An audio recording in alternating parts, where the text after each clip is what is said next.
and in trying to bring some startups to China, we found that there was definitely use cases where direct motor to wheel needed additional support, right? More torque, more pulling power, the ability to kind of move a commercial grade vehicle, or even certain use cases where the more efficient way to deliver power was through a geared solution. So we were actually working with the motor company, and they were partnering with companies that were from Canada that were making these types of geared solutions.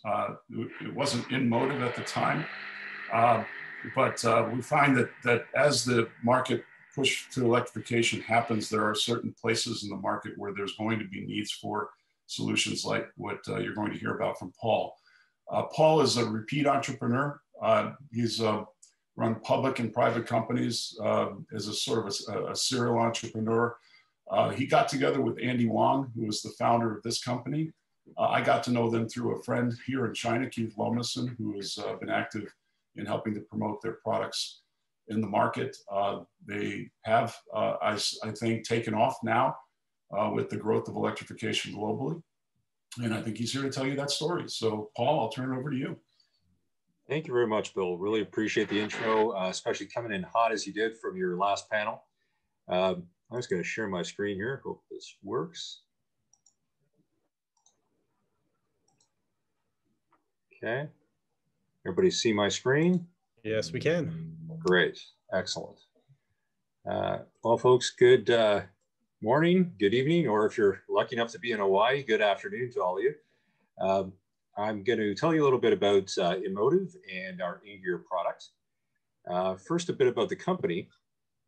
So we are Canadian, headquartered here in Toronto, but we are a global company. We have that office in Shanghai that Bill referenced, and we do plan on expanding to Europe later this year, and also opening up operations in Japan next year. We're focused on one thing, and that's commercializing what we believe is the best transmission in the world for electric vehicles, and we call that the Ingear. What's important to note about it is it's not a new technology. It's actually been in development for 10 years, the first 5 of which were for industrial applications. But 5 years ago, we pivoted to electric vehicles, and we haven't looked back since. So why do OEMs, car makers, want 2-speed transmissions? We get asked this question, and it really comes down to 3 things. Because, of course, electric vehicles don't need a multi-speed transmission. They can get by with 1. But when you introduce 2 speeds or more, you get 3 primary benefits. One is at low speed, you get increased torque, which allows for better acceleration, hill climbing, and other things, and also allows you to downsize your motor. The second benefit, and the most significant one, is it increases the efficiency of the motor itself by increasing that efficiency island you see on the screen. And that's the area of greatest where the motor operates at its greatest efficiency, and therefore consumes the least amount of power relative to its operation. So of course, that's very important for increasing range. The third benefit is with a second speed, you can also increase top speed and also reduce motor overheating. So some other decent benefits. So why is the Ingear the best 2-speed option? Well, in our conversations with OEMs globally, we found that they've all asked for a system that can do 3 things. They need to be highly efficient, they need to be smooth shifting, and they need to be at a low cost of production. If you can't meet those 3 options, they'll revert to the standard solution, which is a 1-speed gearbox. So the Ingear is the only solution on the market right now that can offer all these benefits. I should also note that another important benefit, particularly for larger vehicles like trucks and buses, is that we also provide continuous torque transfer, which matters for instance, climbing a steep grade under load. So there is a very good video on our website that explains how the Ingear works, so I won't go into too much detail about its principal operation, but I will tell you it's a morphine pulley chain drive, which is an entirely new class of transmission, so it's a very unique type of transmission. And what you can see here is in the 3 images, a low gear and a high gear positioning of our system. And the picture in the middle is the most important, I think, because it shows how we actually change gears. And we do that by segmenting the larger gear, the low gear, and introducing it into the path of the chain when it's not under load. So in that open area between the chain where the chain contacts the gear sets. And you can see with the little bits that are highlighted in green in the middle image, the continuous torque. So this is how we're able to continuously pass torque through the system, even while under load, while shifting. So we spent a considerable amount of time proving out our technology and validating our claims.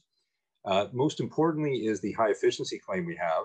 We've now had a third-party lab confirm over 99% internal efficiency of our system. And that's just better than any other transmission we've seen. Important other elements here is we are currently performing at usual vehicle speeds, so we can shift at 50 kilometers per hour currently in our demo car. And we have a video of our demo car in operation on our website as well. But designs are in progress now that will get it to 70 kilometers an hour this year. And we have technologies that can get it to 100, which would be at the high end of the performance range. It can also transmit power both during shifting and during driving at normal torque levels as well. So I wouldn't be Canadian unless I apologize for something. So sorry for how busy this chart is. But what it demonstrates is the benefits that the Ingear brings to a vehicle. And we've modeled it on one of our Asian customers' C-Class passenger cars. And what you see in the leftmost column are the range, acceleration, top speed attributes of their vehicle with a standard 1-speed. And our analysis has shown that we can either increase range dramatically, performance, or substantially reduce cost, depending on how they'd want to optimize their system with the Ingear. So again, we provided this information to demonstrate just how much of a benefit you can achieve with an Ingear. So either 9% improvement in range, 17% improvement in acceleration, or a cost reduction of $1,700. And that's by reducing the battery, motor, and other components. So effectively, by getting in around the same range, actually slightly better, you can take out battery with our system added and dramatically reduce the cost of the vehicle. And by the way, that's with the cost of our technology included, which is something else we spend considerable time on, and that is reducing the cost of our unit. Automotive, of course, is a very cost-sensitive industry. So we knew we had to develop a system that was low cost, simple, of course, reliable as well. What you see here is the core components that would be needed in addition to the single speed reducer. And the total cost of that is $150, and that's inclusive of our royalty. The Ingear, because of its simplicity and the innovativeness of the chain drive, the shifting under load, it stands out quite a bit from its competition. It doesn't have any clutches or any wear elements like you would get in DCTs or AMTs, most of which we don't see in production. There are just a few cars, one in China, and the Porsche, of course, as well now.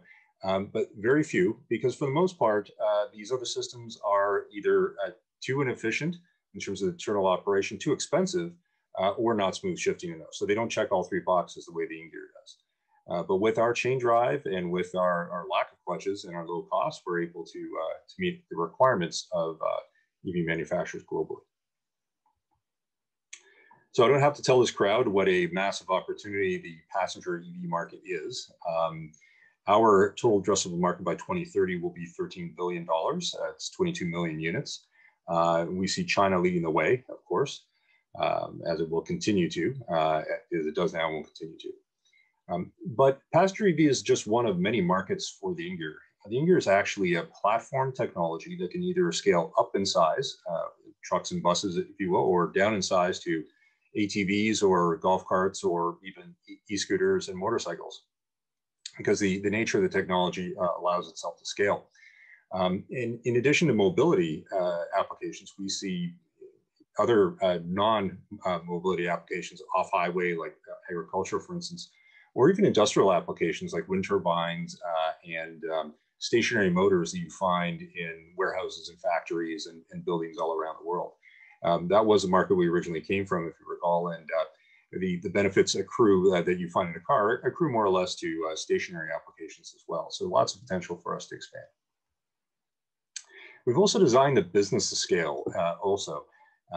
Importantly, Inmotive does not plan on manufacturing the Ingear. We're going to engage global suppliers to deliver our product on a non-exclusive basis. And that is just something we committed to. We want to be able to grow quickly. And in order to do that, we just don't want to take on the challenge of manufacturing. We also will be taking multiple paths to market as well, both by selling directly to OEMs, which is our primary channel, but also through tier one manufacturers and also our development partners. We've also achieved early traction in China, which we felt was important because of the size and the growth that we see in China. And we'll be, and although we'll be attaining engineering revenues this year and going forward, the primary driver of revenues, of course, can be royalties because we're a licensing model, and it will be cash flow positive in 2024 as a result. So this model also drives fairly extensive revenue streams, and that's because the model, the ability to outsource and not have manufacturing is concerned, could drive high volumes. And you can see in the chart that while it's taken us a while to get to volume production, once we do, it scales quite rapidly because we can rely on our partners to produce the units that are required. And of course, it drives a significant amount of royalty revenues as well. But we understand it takes quite a bit of time to get a commercial product into production in automotive. 3 to 4 years on average for us is quite common. Again, we've been at this for many years now. We currently have 2 global OEMs who are evaluating our Ingear in their vehicles, both in Asia. And we expect that to be 6 by the end of this year at various stages of development. We also have quite an active pipeline here that's driving that growth. And by the way, we launched our product in September of last year. So most of this has been since then. And we've been able to add about 30 plus companies. You can see a mix of both startups as well as established OEMs and reasonably good geographic distribution, again, heavily weighted towards China, as you would expect. We'll also spend time building partnerships globally. These partners, BorgWarner, for instance, is an engineering development partner who makes the chain that we use and is one of the world's top automotive suppliers. Stackpole is a local Canadian company with a Chinese parent who specializes in low-cost manufacturing processes that we'll be using. And Linamar is a manufacturing partner that we've signed an LOI with who has the ability to deliver products globally, including in China. And here's our management team, which I like to describe as both balanced and experienced. We have entrepreneurs such as myself and our chair, and subject matter experts like my partner and co-founder, Anthony Wong, who's invented the Ingear. Our CFO is an expert in financing early stage companies. And there's Keith Lomason, Bill's friend from China, who runs our Chinese operations. He and Patrick Marion, our VP of Product Development, are both, I'd say, lifers in the automotive industry, quite a bit of tier one experience. And I'd add that the next layer of management below is all from automotive as well, as are most of our engineers. We've also spent quite a bit of time and effort protecting our intellectual property, which we see as our key asset. We own 100% of all IP related to the Ingear, and pursuing an evergreening strategy so that it stays fresh and valid. We're now in our 5th generation of intellectual property. We filed 16, or rather, we've been granted 16 patents, and we filed 18 more, which are now at various stages of pending. Today, we spent $17 million on the Ingear and its development and the development of the company. Around a third of which has come from non-dilutive government funding. Being in Canada has enabled us to draw upon a number of grants and credit programs that are intended to spur innovation. And being in clean tech and in automotive and being export driven has been particularly helpful. And recently, last summer, we were awarded the STTC grant, Sustainable Development Technology Canada, which is probably the most prestigious grant available in Canada. And the process actually takes you through a vetting very similar to what a venture capital firm would take a company through. So my last note, we will be raising a B round later this year. It'll be an equity round that we're currently in the final stages of both pricing and sizing. So if there's interest, happy to talk to you or further about it. We should have an idea of the size and the price in the next couple of weeks. Thank you very much. Thanks so much, Paul. Really appreciate that. Okay, so let's turn it over to a few questions. Anyone have one on the tip of your tongue? Go right ahead.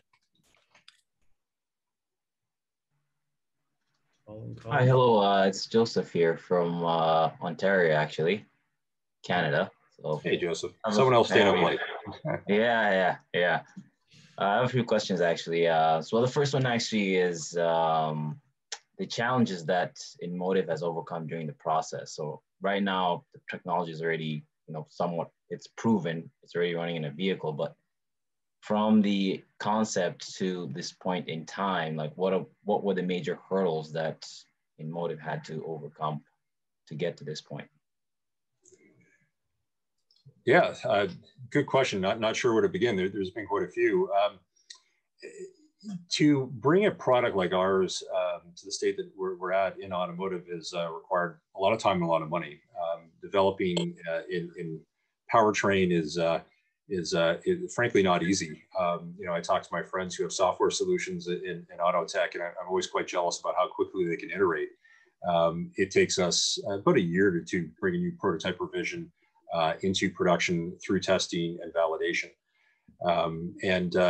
We're on... Скажи мне, конференция вот так. Зачем? Oh, I don't know if that was for me. But yeah, just to finish your question, Joseph, probably the biggest challenge has been the cash requirements, the time, the patience that we've required of our investors. But we've been fortunate to hit some excellent milestones lately and be able to launch our product this last year, which has enabled us to be well positioned this year for what is a pretty strong market, we think, for electrification. Thank you for that. And the next question actually was, until the product was proven, I'm guessing then OEMs up to this point in time haven't really, geared to shift towards electrification. It's just been recent. So I'm assuming during the, the curve where the product was coming into, fruition, probably the OEMs weren't very receptive to the tech per se, but right now that it's becoming more of an adoption to, shift to electrification, are OEMs changing that narrative? Are they, is the sentiment, if in favor of, potentially making this, a product that they would want to try out, or is it still kind of, a few years away until they might adopt it? So I'll answer your question two ways. First off, we are a couple of years away from having a commercial product, and that aligns well with our first two initial customers, the ones that we're in trials with, because it's going to take that long to fully develop a unit for their vehicles. But in terms of their OEM's readiness to adopt two-speed solutions, probably the best way to answer it is with a story that takes place in China. I met with one of the senior engineers, I think it was the chief engineer of electrification at Beijing Automotive back in 2016, one of my first trips to China for Inmotive. And after I presented our technology to him, a very early version of our technology for automotive, he just smiled and he said in Chinese that this was the most gorgeous system he's ever seen. And I turned to my interpreter and I said, "Did he really say gorgeous?" And she said, "Yes, that is the exact word he used in Chinese," because he hadn't seen anything like this. And he had been waiting for it. They had looked at various systems, AMTs, DCT solutions from around the world, and couldn't find anything that would work. Ours was the first system they had seen that he believed could work in a car. So while we were too early for them then, we're now ready for him. So I'm going to try to find that fellow. I think he retired. He was fairly old. But in our conversations with OEMs around the world, Joseph, we get a similar reception. That there is some skepticism about two speeds. Tesla failed with their two-speed way back in 2009 for the Roadster. But every OEM that we've talked to recently understands the benefits and frankly wants a solution to provide the efficiencies that two-speed brings.